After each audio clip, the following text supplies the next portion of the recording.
ఎన్నికైనటువంటి ప్రమాణం చేసినటువంటి తెలంగాణ రాష్ట్ర ముఖ్యమంత్రి రేవంత్ రెడ్డి ప్రపంచమంతా కూడా దేశ ప్రజలందరూ కూడా ఒక దేశ సైన్యాన్ని వాళ్ళ యొక్క సామర్థ్యాన్ని కొనియాడుతుంటే ఆపరేషన్ సింధూర్ పేరు మీద పహల్గామ్లో అమాయకులైనటువంటి 26 మంది హిందువుల మీద మతం ఏరుకోరి వాళ్ళందరినీ కూడా ఊచకోతకు వస్తే ఈ యొక్క దేశ ప్రధాని దృఢ సంకల్పంతో ఉన్నటువంటి నరేంద్ర మోడీ గారు ఆపరేషన్ సింధూర్ పేరు మీద దేశ సైన్యానికి వాళ్ళకు పూర్తి స్వేచ్ఛనిచ్చి పాకిస్తాన్లోని 9 ఉగ్రవాద స్థావరాల మీద అదేవిధంగా వారు మళ్ళీ దేశం మీద దాడికి ప్రయత్నం చేస్తే వాళ్ళ యొక్క వైమానిక స్థావరాల మీద వాళ్ళ వైమానిక శక్తి మీద దాడులు చేసి వాళ్ళు కాళ్ళ బేరానికి వచ్చి వాళ్ళు యుద్ధాన్ని విరమింపజేసుకున్నటువంటి పరిస్థితుల్లో పాకిస్తాన్ దేశం ఉంటే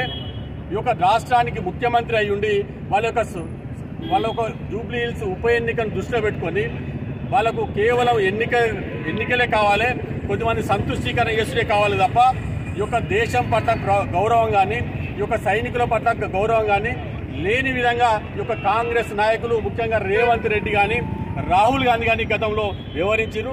నిన్నటికి నిన్న ఈ యొక్క ఆపరేషన్ సింధూర్ పట్ల అనుచితంగా వ్యవహరించినటువంటి రేవంత్ రెడ్డి వ్యాఖ్యలను ఖండిస్తూ ఈరోజు జమ్మికుంట పట్టణంలో కానీ రాష్ట్ర వ్యాప్తంగా కూడా నిరసన కార్యక్రమాలు చేపట్టడం జరుగుతున్నది.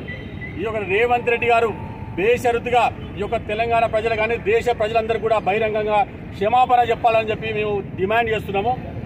గతంలో ఈ యొక్క ఇలా గత ప్రభుత్వాలు ఏదైతే కాంగ్రెస్ ప్రభుత్వాలు దేశ యొక్క భూభాగాల్ని విదేశాలకు అప్పచెప్పినటువంటి నాయకత్వం కాదు ఇలా భారతదేశానికి నాయకత్వం వహించేది. గతంలో మీరు జమ్మూ కాశ్మీర్ని ఇలా ఆక్రమిత కాశ్మీర్ తయారు చేసింది మీరు.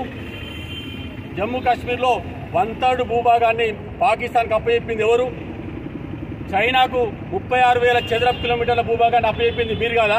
ఇలా మీకు మాట్లాడే అర్హత ఉందా? మీకు అసలు ఈ దేశం గురించి దేశ భూభాగాన్ని 36,000 చదరపు కిలోమీటర్లు మాట్లాడుతుంటే మీరు ఏం మాట్లాడారు? ఆ రోజు పాకిస్తాన్ ఏదైతే పాకిస్తాన్ వచ్చి కాశ్మీర్ని ఆక్రమించుకుంటే ఏ రకంగా వివరించారు? ఇలా ఈయాటి కూడా రావణ కష్టంలో కాశ్మీర్ను మండిస్తుందంటే అది కాంగ్రెస్ మీ యొక్క పుణ్యం కారణంగానే ఇలా కాశ్మీర్ ఇప్పటికి కూడా వేలాది మంది సైనికులు చనిపోయారు. లక్షల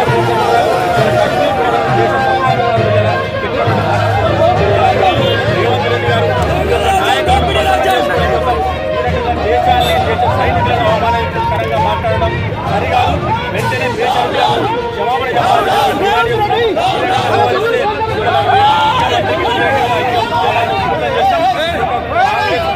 ఇప్పటికే కాంగ్రెస్ గల్లీ పార్టీ అయిపోయింది, జాతీయ పార్టీ పోయి ఇలా మీకు దేశభక్తి అనేది లేదు. మీ నాయకుడు కూడా ఎట్లా మాట్లాడతాడు? నాయకుడు యదా రాజా తదా ప్రజల లెక్క తయారైంది మీ యొక్క కాంగ్రెస్ పార్టీ. రాహుల్ గాంధీ దేశంలో ఉండి విదేశాల్లో పోయి కూడా భారతదేశం గురించి అవమానకరంగా మాట్లాడతాడు. ఇలా మీరు కూడా అదే రకంగా తయారయ్యారు. ఇలా రాహుల్ గాంధీని ప్రసన్నం చేసుకోవడానికి మీ ముఖ్యమంత్రి పదవిని కాపాడుకోవడం కోసం ఇలా ఏదో బీజేపీ నాటి దేశాన్ని అవమానిస్తే మిమ్మల్ని ఇంకా 4 రోజులు కొనసాగిస్తారని చెప్పి నువ్వు భ్రమపడుతున్నావు.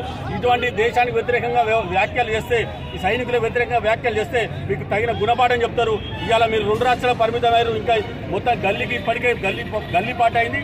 ఇలా మీరు మీ పుట్టగతి లేకుండా ఇలా తెలంగాణ రాష్ట్రంలో కూడా మిమ్మల్ని తరిమి కొడతారని చెప్పి ఈ సందర్భంగా ముఖ్యమంత్రి హెచ్చరిస్తున్నాం. వెంటనే బేషరతుగా క్షమాపణ చెప్పాలని చెప్పి మరొకసారి డిమాండ్ చేస్తున్నాం.